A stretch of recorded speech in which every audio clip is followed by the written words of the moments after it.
Hello everyone! The purpose of this video series is to demonstrate the operation of Tecom's D1021 video doorbell.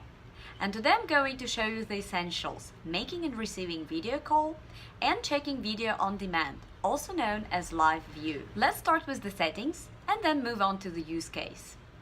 There are two types of settings that are related to the video call. Number 1, app settings. To access them, press Menu, System Settings, and here they are. You can change ringtone,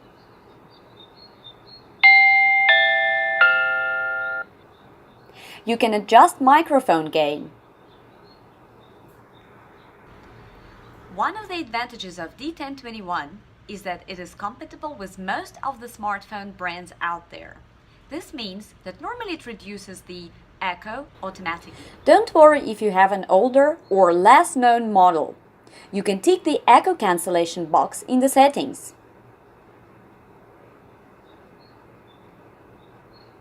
Now we can proceed to the step 2 and adjust audio settings of your doorbell.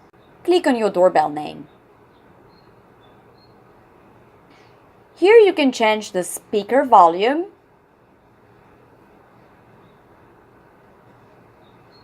and microphone gain.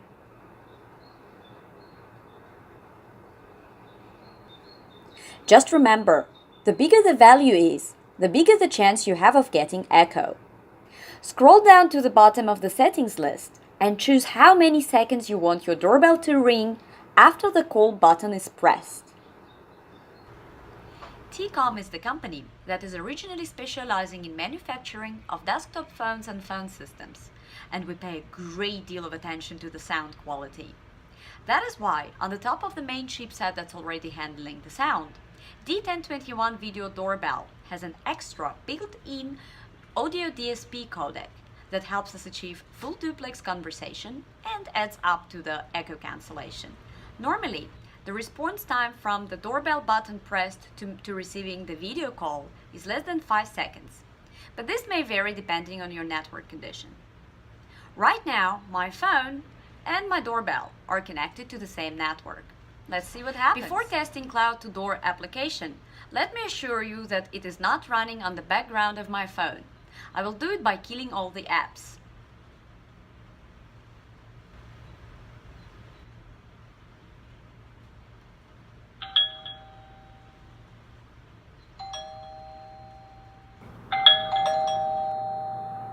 Another advantage of D1021 video doorbell is that unlike many other doorbells out there, you can see the video of the visitor before you answer the call. And if it is someone you want to ignore, just don't pick up. Once video streaming kicks in, the doorbell takes an automatic snapshot. It also takes a 30-second video clip. Both the video and the snapshot are stored in the cloud for future review. To check our tutorial about cloud recording, check the link in the description. When you receive a video call, you can also take a video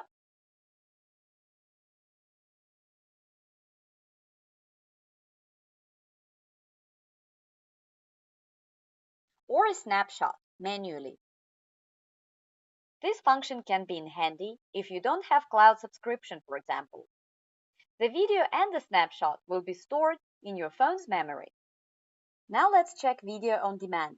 This feature is helpful if you want to see what's happening at your door at any time or when you receive a motion detection notification. Just go to the doorbell homepage and click Live View. Here you can also take a snapshot or a video manually. For both the video call and video on demand, you can rotate the screen of the app to get the better image. You can access the videos and snapshots manually taken during the call and video on demand right from the app.